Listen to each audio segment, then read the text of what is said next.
what do you know? The starters have changed again. Happy Monday, all you beautiful people. It is your boy Sarge back with some more Legends ZA rumors, leaks, what have you. And yeah, we're going to cover a lot of things today, so hopefully you guys stick around. Do me a favor, if you guys can subscribe and like the video, because my company just announced they're doing massive layoffs, so I might not have a job in a few months, so we don't know. But if you could really like the video, that would really help me out, make my Monday, man. But anyway, let's get into the video. So the first thing comes from the Hidden Power podcast. A new Pokemon Legends ZA rumor surfaced detailing extreme specific gameplay features and objectives. When I uploaded the last video, this just dropped and I wanted to make this video sooner, but I ended up getting sick, had to take a few days off, so I apologize about that. But it says the starters are Snivy, Litten, Snobble.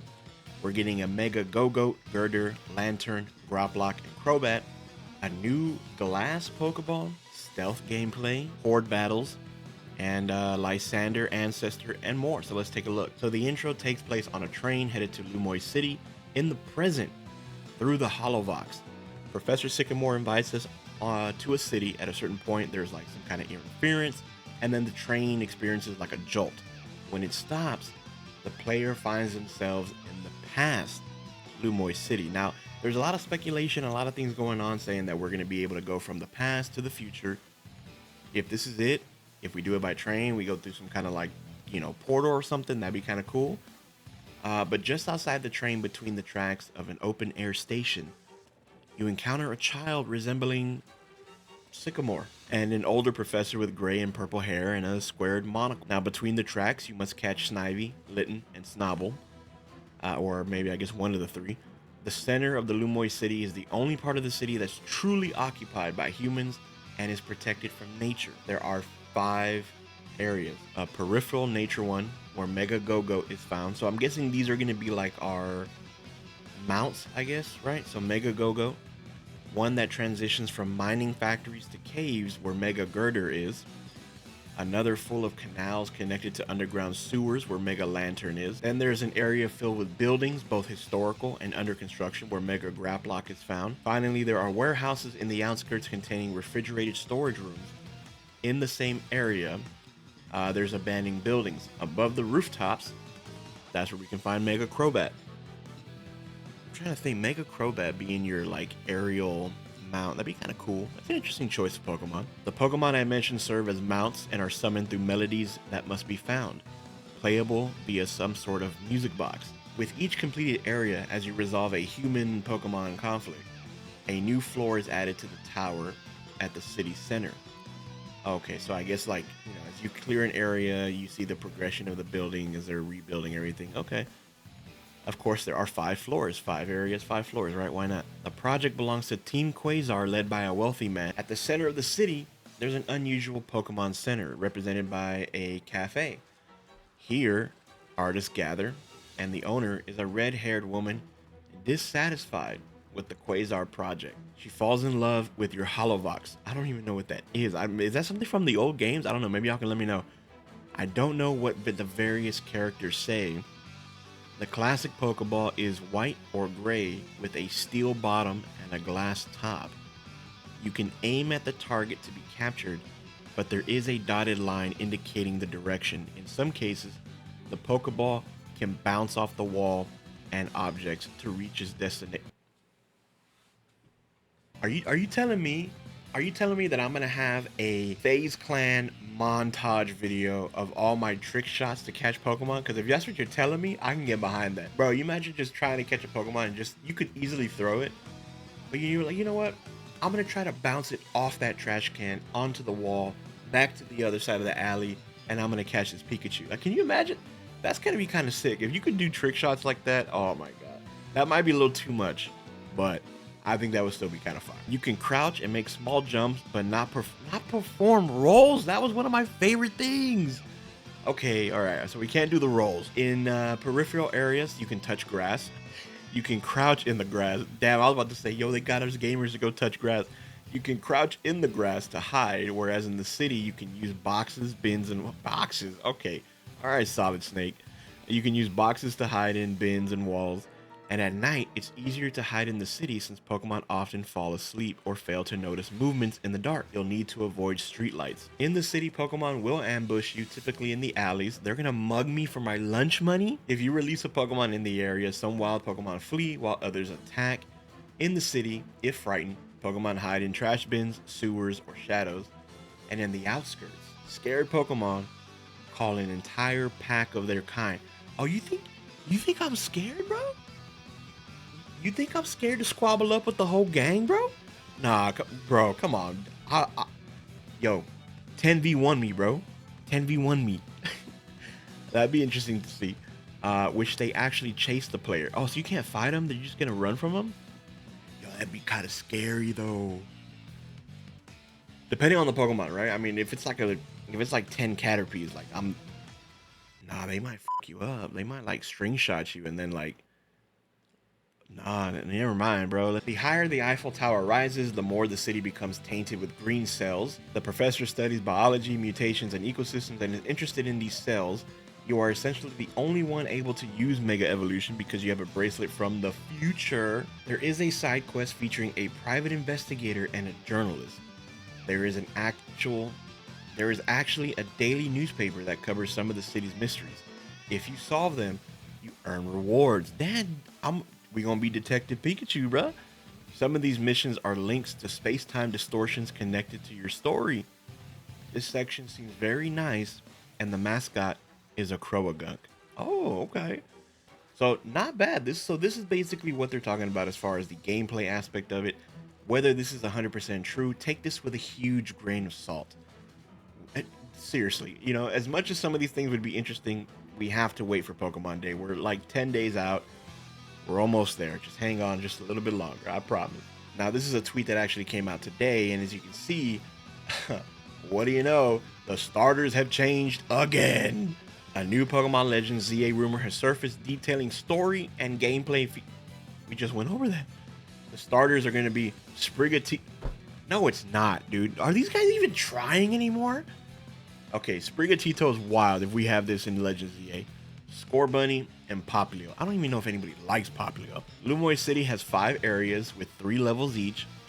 A flying Eevelution called Saurion. Story details and takes place after X and Y. So this one's kind of like knocking the fact that there's any kind of future time travel kind of thing here, right? Now, this is what's interesting to me because I do want to touch base on this in just a bit, but let's look at the leak itself. The game takes place in Lumoy City, including the outskirts, divided into 5 areas with 3 layers: sky, ground, and underground. Supposedly, it takes place after XY, but is not a sequel. There's a new professor since Sycamore retired, but an important character in the Mega storyline. This is how you get or discover the Kalos starter Megas. Okay. The starters are from Gen 7, 8, and 9. Whack. Popplio is going to be a water poison Primarina, evolved into living around sewers and giving performances for the Pokemon living. Okay. Scorbunny is going to be a Fire Fairy Cinderace. That's an interesting combination. I don't think we've had Fire Fairy. Have we had Fire Fairy? I don't know. Let me know in the comments. I don't know if we have Fire Fairy. It's going to be a Fire Fairy Cinderace, which evolved after stealing treats from all the bakery shops. That's the lore. Okay. And Sprigatito, the Grass Psychic Meowscarada, gained psychic powers after this species has been bred to use for trickery on the streets by scammers. That is horrible. Why would you give it such a dark backstory? All Megas return except of the Hoenn starters and legendaries.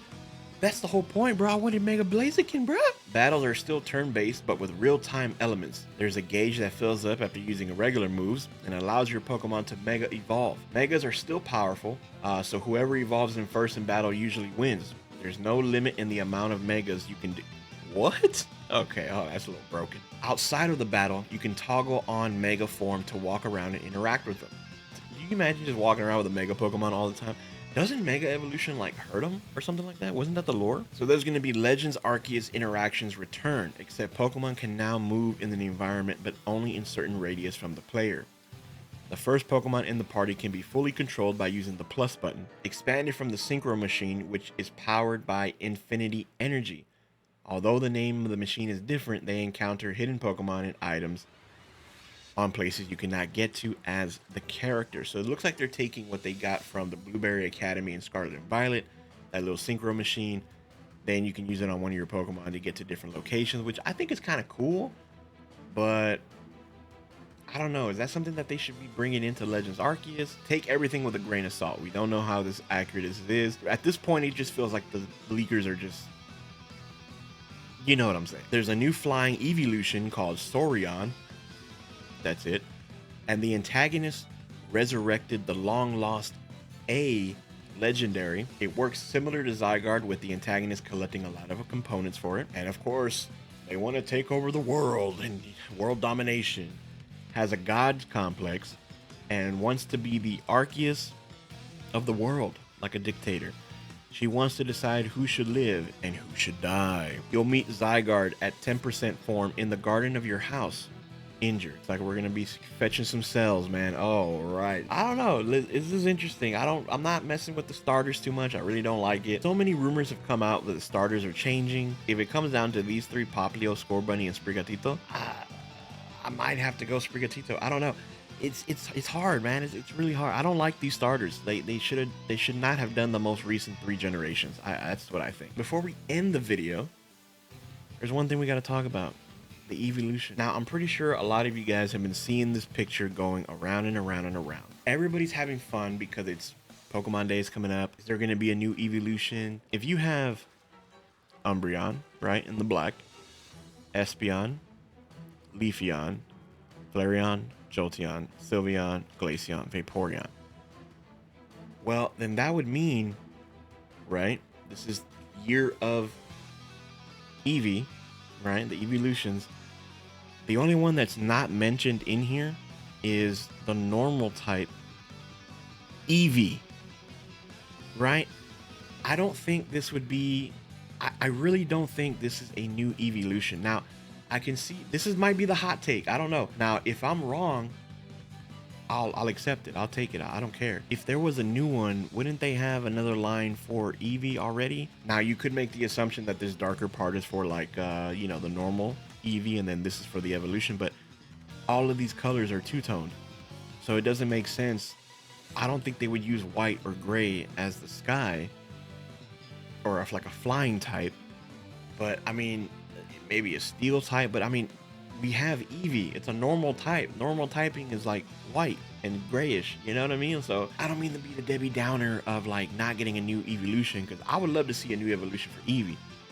But it just makes sense that that would be the normal typing color for regular old Eevee. But who knows, man? I mean, there's so much things that are going to be unpacked in 10 days. We just got to wait, be patient. Let me know in the comment section down below what you're most excited for Pokemon Day 2025. I'd love to chop it up with you guys, see what you guys' thoughts and ideas are. And yeah, it's been your boy Sarge. I'm out, and I'll see you all in the next video. Peace.